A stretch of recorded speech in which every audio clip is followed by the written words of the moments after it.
ओम शांति। मेरा नाम है मंजू, मैं पुणे से हूँ। पहले भी मैंने आपके साथ कुछ एक्सपीरियंस शेयर किए थे, जिसका मुझे बहुत ही अच्छा रिस्पांस मिला आप सबकी तरफ से। इसलिए अभी मैं कुछ और एक्सपीरियंस आपके साथ शेयर कर रही हूँ।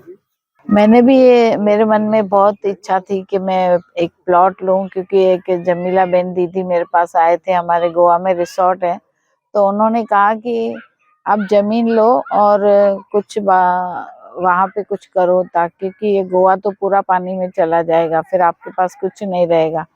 तो आप जमीन लेकर के बाबा के नाम से कुछ सेवा चालू करो, या खेती बाड़ी करो या कुछ और। तो मैंने बोला, फिर तब से मैं 5 साल से जमीन ढूंढ रही थी, मगर मुझे कहीं कोई समझ में नहीं आ रहा था। फिर लास्ट ईयर मैंने बाबा को कहा, 1 जनवरी थी, तो मैंने बाबा से कहा, बाबा अब तक तो मैं बहुत जमीनें देख चुकी हूँ, मुझे तो नहीं समझ में आ रहा है कुछ, मगर आपको तो पता ही होगा, क्योंकि आप तो हर कल्प में करवा रहे हो, तो आपको भी मालूम होगा कि लास्ट कल्प में क्या कहाँ लिया था। अब आपको बताना है, आप ही मुझे उस जमीन तक पहुंचाओगे, तभी मैं वहां जाऊंगी, वरना मैं छोड़ देती हूँ। तो मैं 1 जनवरी से भट्टी चालू की, 21 दिन की। 8 तारीख को मैं नुमा शाम में बैठी थी, 8 जनवरी को। तो मेरे अंदर एकदम उथल पुथल होने लगी कि मुझे पंचगनी जाओ, कोई अंदर से ऐसे मुझे प्रेरणा दे रहा है। मैं सोची, पंचगनी में मेरा कोई पहचान वाला नहीं, मैं वहां जाके क्या करूंगी।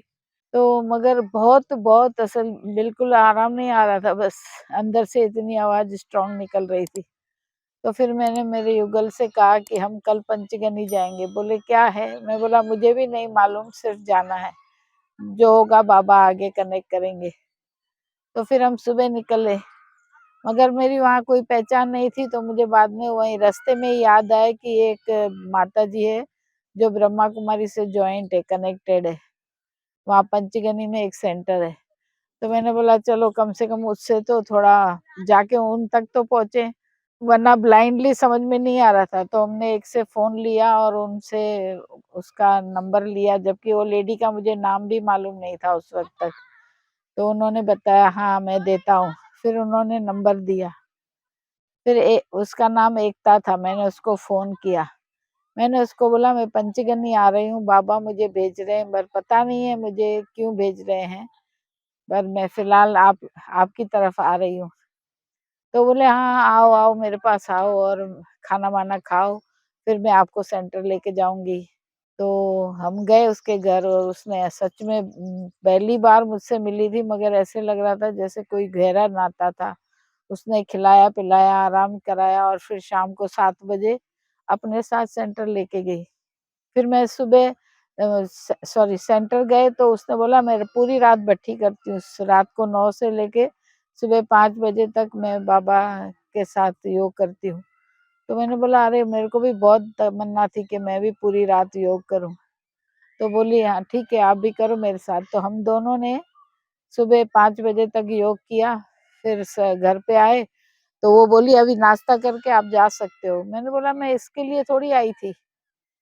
तो बोली क्या आपके मन में है? मैंने बोला मैं बाबा से प्लॉट लेने के लिए सिफारिश की थी, आप ही दिखाओगे तब मैं उस प्लॉट तक पहुंचूंगी। तो बोली, तो उसने युगल से बात की। युगल ने बोला हाँ कल ही मेरे पास एक प्रपोजल आया है, आपको मैं दिखाने लेके चलता हूँ। और वो हमको गाड़ी में लेके गए, 20 किलोमीटर दूरी पे हम पहुंचे। और वही पहाड़ थे जो मुझे पहाड़ बाबा ने नींद में दिखाए थे, विनाश कार्य में। वो पहाड़ मुझे दिखाए थे जो मिट्टी के पहाड़ थे, और उसमें बहुत छोटे छोटे झाड़ थे। सेम वही पहाड़, एकदम एक्यूरेट। वही देख करके मैं, वही मेरे आंखों में पानी आ गया। मैं बोला मैं खाली फोकट 5 साल बिताए ऐसे ही, खुद तलाश करती रही। अगर ये सच बाबा से 5 साल पहले ही मांग लेती थी, तो अब तक तो पता नहीं क्या हो जाता था। फिर अभी मेरा वहां पे वो हमने जमीन लिया। और अभी, और सबसे बड़ी बात कि उस जमीन के प्लॉट का नाम ही शिव है। मेरे को पता चला तो मैं सोच रही थी बाबा कितना, मतलब ऐसे कैसे हो सकता है कि मैं उस जमीन पे कैसे पहुंच गई, मेरा कुछ अता पता नहीं, नामो निशान नहीं, उस जगह पहुंची, और उस जगह का नाम भी शिव। वो दयाट गाँव है और उसके बॉर्डर को शिव बोलते हैं। तो मैं बहुत मतलब इस इतना बड़ा चमत्कार मुझे ऐसा लगता है इससे बड़ा और क्या हो सकता है। फिर वहाँ ही मैं रुकी तो मैं जिस बंदे को लेके गई थी मेरे साथ, उसने सबको बता दिया माताजी आई है माताजी और आपको कुछ भी प्रॉब्लम है ना उनसे मिलो। तो मेरे पास शाम को ही 2 गाड़ियाँ भर के आ गई। अरे मैं बोला ये मेरे मतलब कैसे बाबा देखो सेवा करवाता है। तो एक फैमिली आई वो बहुत उदास था उसका हस्बैंड। तो मैंने बोला क्या हुआ है? तो बोला डॉक्टर ने जवाब दे दिया है। तो मैंने बोला हुआ क्या है? तो बोले उसके गले में ना लोखंड का पाइप घुस गया है छोटा-सा। तो वो यहाँ चला गया है तो डॉक्टर बोलते हैं अगर हम इसको छेड़ेंगे तो ये श्वास नली तक पहुँच जाएगा तो आपकी डेथ हो सकती है। तो अभी आपको बेयर करना पड़ेगा जब तक आपकी लाइफ है।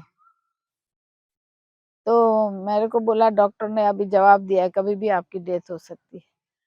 तो मैंने थोड़ा दिन पहले ही एक क्लास सुना था कि हम ज्ञान सूर्य बन करके ज्ञान सूर्य की किरणें उस जगह पे दे सकते हैं, जिससे कोई भी प्रॉब्लम होता है वो उस सूर्य की किरणों में जैसे मेल्ट होती है ना चीज़ें, वैसे वो भी मेल्ट हो जाता है। तो मेरे को अचानक से याद आ गया तो मैंने उसको बोला आप टेंशन मत लो बाबा आपको ठीक कर देगा। और रात को 2 से 3 में ऐसे करंट जो होते हैं ना उन लोगों को करंट वाइब्रेशन देती हूँ। तो मैं अमृत वेला उठी, 2 ढाई के बीच में मैंने उस आत्मा के लिए सकाश भेजा। ज्ञान सूर्य बन के उसको सूर्य की किरणों की तरह उसको मेल्ट किया, उसके लोखंड जो गले में था। और सचमुच में वो दूसरे दिन आके मेरे को बोलता है माताजी मेरे को रात भर इतनी अच्छी नींद आई, नहीं तो मैं रात भर सो नहीं पाता हूँ, मुझे बहुत चुभन सी होती है। मेरे को तो विश्वास तो बाबा पे था मगर इतने बड़े चमत्कार और इतनी फास्ट एक दिन में रिजल्ट जो डॉक्टर भी नहीं कर सकते वो कैसे हो सकता है? ये बहुत बड़ी बात है। और उसके साथ वो अपनी बहू को भी लेके आया था। फिर उसकी बहू ने बोला कि मुझे है ना रात को एक क्रिश्चियन लेडी आती है नींद में और मुझे अपना बाइबल दिखाती है और मुझे ज्ञान देती है क्रिश्चियन। अगर मैं उसको वो महाराष्ट्रियन थी, तो बोलती मैं अगर उसको अपना भगवान जो है महाराष्ट्रियन का जो विठ्ठल भाव होता है उसके बारे में कुछ बताती है तो वो इतनी जोर से चिल्लाती है कि वो लेडी रात भर सो नहीं पाती है। तो अचानक से वो लेडी अच्छे से बात कर रही थी और जोर-जोर से रोने लगी और पूरी बॉडी शिवर करने लगी और एकदम आँखें लाल हो गई और इतनी चिल्लाना, रोना-धोना चालू कर दिया कि सब लोग डर गए। उसके माँ, सास-ससुर, उसका हस्बैंड भी आया था साथ में। तो मैंने उनको बोला आप रो मत, ये खुद नहीं रो रही है, जो इसके अंदर आत्मा है, शायद वो उसको समय आया है छोड़ने का इसलिए शायद वो बाबा के पास आई है ना तो उसको विदाई लेनी है जो इस शरीर को छोड़ना नहीं चाहती इसलिए शायद वो रो रही है। मैंने उसको पानी चार्ज करके पिलाया तो वो पी नहीं रही थी। फिर मैं बाबा के सामने फ़ोटो को देखा, मैं बाबा से राय लेना चाहती थी, बाबा अभी क्या करूँ? तो बाबा ने मुझे ऐसे टचिंग दिया कि उसके सर पे हाथ रखो और एक हाथ से उसको पानी पिलाओ। तो मैंने ऐसा ही किया और 2 मिनट में वो आत्मा शांत हो गई और फिर मैंने उसको वो ठीक होके चली गई। दूसरे दिन मैंने उसको भाई को फ़ोन किया, भई आपकी बहू कैसी है? बोली एकदम ठीक है। अभी ये लास्ट ईयर मार्च का एक्सपीरियंस है, अभी मार्च चल रहा है। 1 साल में वो उसको फिर वो कभी औरत ने आके सताया नहीं और जिसके गले में रॉड थी, उसको भी अब तक एकदम ठीक है। तो ये बाबा के चमत्कार हैं। ओम शांति।